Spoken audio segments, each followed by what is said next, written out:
Hello, Hello. I'm Cherry Potts and I run Arachne Press. And well, a couple of years ago now, we published a book called What Meets the Eye? The Deaf Perspective, which included poems and short stories from writers who were deaf or hard of hearing. And because we've always had an interest in BSL, we invited people to not only submit in written English, but also in BSL on video. Um, and Lisa Kelly was one of the editors. Do you want to say hello, Lisa? Introduce yourself.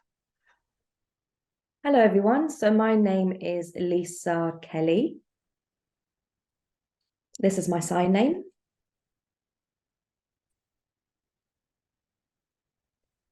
So it was really interesting when Sherry had asked me to edit the book. It was interesting because quite a while ago I had edited books called Magma. So this was poetry with other deaf poets.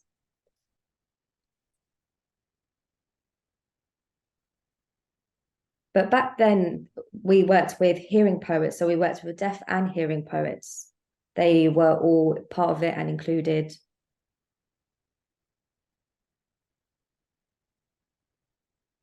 So what meets the eye was really different for hard of hearing people and for profoundly deaf people to be involved. And it just welcomed, it welcomed BSL, it welcomed English, and just different ways that deaf people communicate. So for myself, my first language is English. Growing up was English. I was in the hearing world, and that was my childhood. Then later down the line, I started learning sign language back in 2016.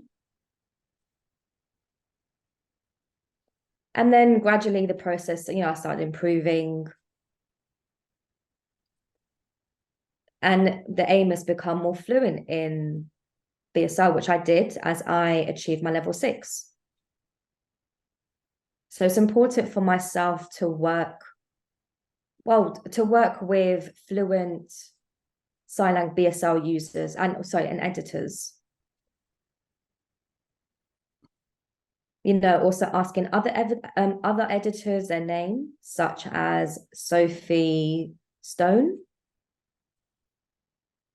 And Sophie and myself, we worked really strong and we were able to communicate in sign language. We welcomed other deaf people, also those who are hard of hearing.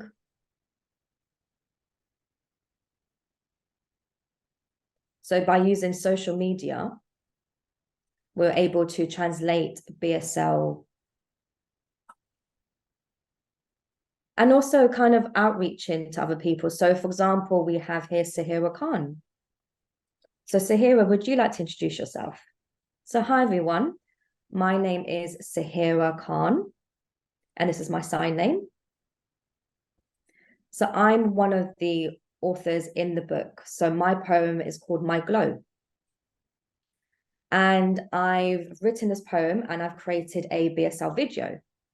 So how did I join in? And this was really through social media. I saw there was an ad that was promoted talking about support for deaf and hard of hearing authors. And I thought that was really interesting, hence why I applied. And My Glow is a personal poem. It talks about my second baby and my complicated kind of journey during the COVID time.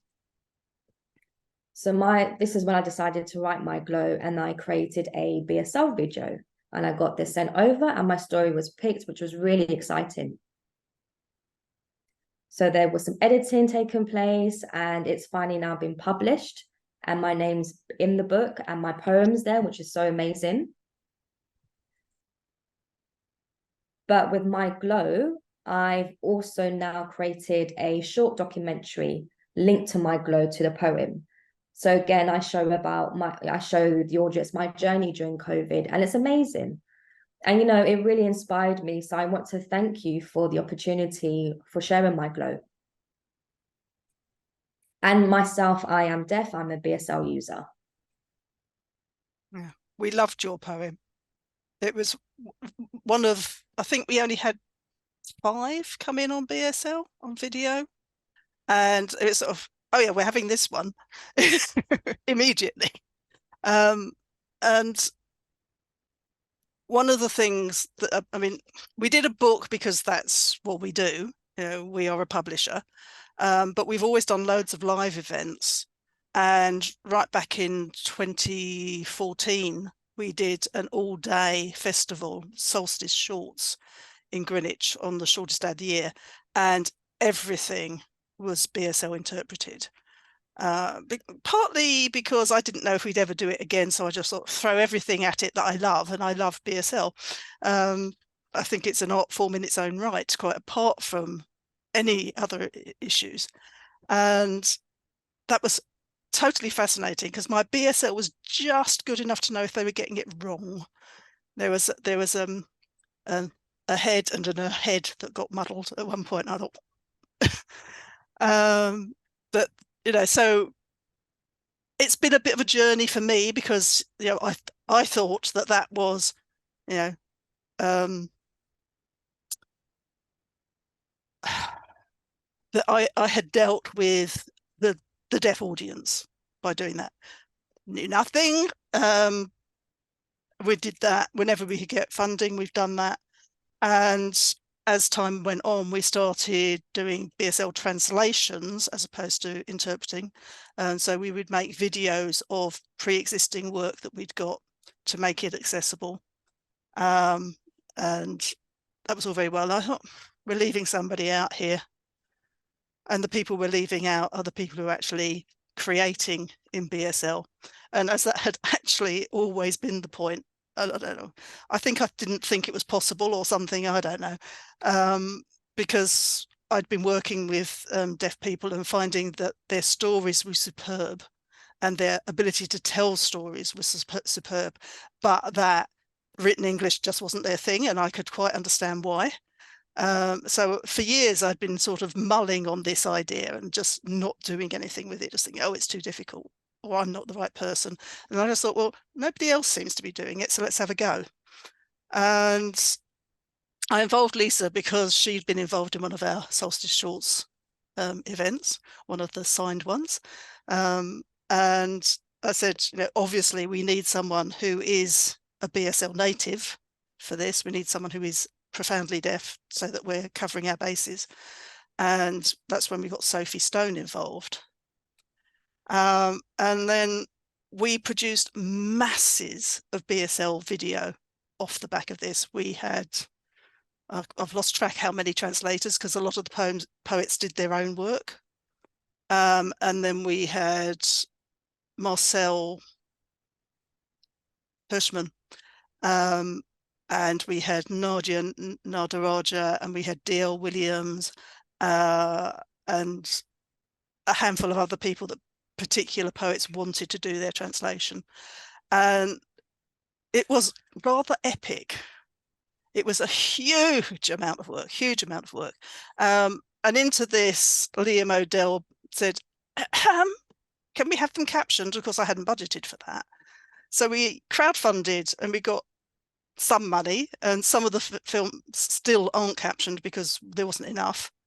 And I did quite a lot of the captioning. It's very painful captioning something that originates in BSL because you can't do any of it automatically. You just actually have to type it all in.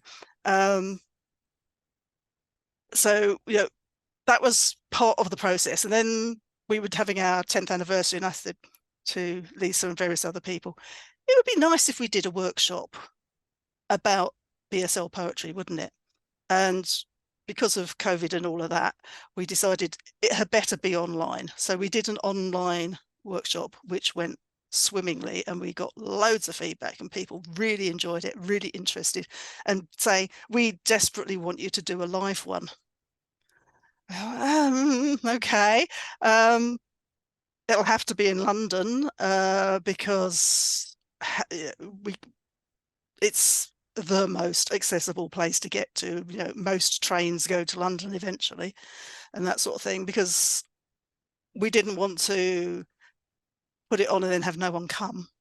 That would have been awful. And so I talked to Lewisham Libraries, because there's a big deaf community in Lewisham and Greenwich, and said, what about it? And they were up for it. So this is happening on Tuesday, the 25th of July at Deptford Library. We've got 11 people signed up so far. There are 4 places left. Or there might not be by the time you see this, but in theory. And Lisa and Sahera are both involved in that, and Zoe McWhinney. So it's quite exciting. Don't know how it will go really, but people asked, so we're doing it. Lisa, do you want to say some more about any of this? It's just really interesting, you know, how the project has developed. So, you know, Sahira's story and her documentary, which has now been picked up in the Indian Film Festival, which is amazing. You know, well done for this. And I'm really hoping in the future that we continue this and there's more work that's developed and, you know, it just grows even more. I think it's really beautiful. So at the beginning, I was quite nervous. You know, it's a challenge. It is challenging. You know, how can we translate from English to sign language? And how do we translate from sign language to English? So just the entire process. And I also think that we have to be careful. We have to find the right way to be involved with the poetry. So having the discussions, making sure that artists feel fine with that, you know, finding ways to really express and even express myself. And I think that's really important, especially with poetry. I believe it can be achieved and we will achieve it. We have a clear aim with this, and it's really worthy. It's really worthy because there's so much work, and I'm sure, Sherry, you could agree with how much work has gone into this. And it's slightly disappointing looking at the Arachne, you know, asking around to sign language users, because we want to see more of a growth in this area, to receive, you know, we've received many poets from those who have hard of hearing, or maybe those that wear hearing aids. So we just want to get more people involved. So it's thinking about ways that we can contact sign language users to get them involved. So maybe this is something to think about in the future. So Sahera, what do you suggest? What are your thoughts? It's a very good question. I think the important thing is that the book actually includes a variation of deaf and hard of hearing writers or poets. And in terms of the arts, I think there's a bit of a lack of hard of hearing people, but I hope with the workshop taking place that we will encourage more people to join. So we can encourage more deaf and hard of hearing poets, maybe new faces or familiar faces, and just to encourage them and say, don't be scared, like this is an opportunity to showcase your poem, to showcase your work. And it's really important, you know, if you use SSE, if you're hard of hearing or profoundly deaf, the main thing that we are all as one as a community, and that's really important. And I want this to continue. So I want to see more deaf and hard of hearing poets to continue their work and maybe share their experience, share their work, because it's so amazing and it's so rich and valuable. I agree. Mm. I should actually say, I think I might have left it out, that the workshop is being delivered in BSL and will be interpreted by Irena and also by Paul Michaels into English. And we also have a captioner. So we're trying to cover all the bases, but it's really important that it is being delivered in BSL. It's not us hearing people going, oh, hi, deaf people have a poetry workshop. It's the other way around. What we're doing is making the space for you to do it.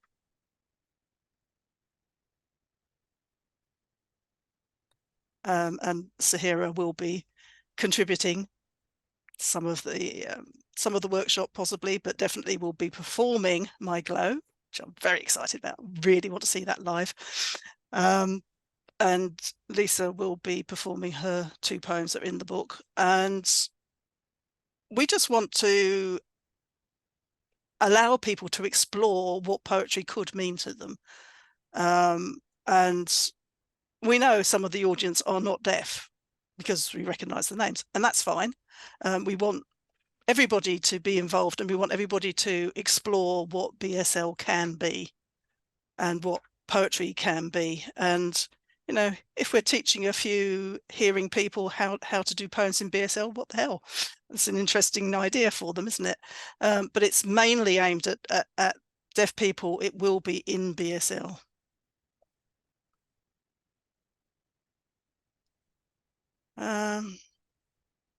What else do we have to say? We'd love to do more. Arts Council, if you're listening. Yeah, it's just really exciting to meet new people in the group. Really excited for next week. Really exciting. And if there's any deaf or hard of hearing poets, don't be scared. You know, if you don't feel that confident in your English or you prefer performing in BSL, it's fine. You know, it's all about who you are as an individual. It's absolutely fine. Yeah, and all of our submissions are open to people to send stuff in video BSL. We're absolutely fine with that. It's not just for a particular special project, it's all of our submissions.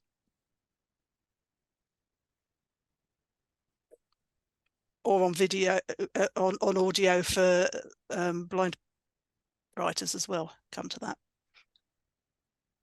We really want people to send us stuff and give us a chance to admire their skill. Okay, so thank you everybody for coming and contributing. Yes, thank you everyone for watching. Thank you so much. Take care, everyone, and goodbye. Right. And see you soon. At the workshop, hopefully.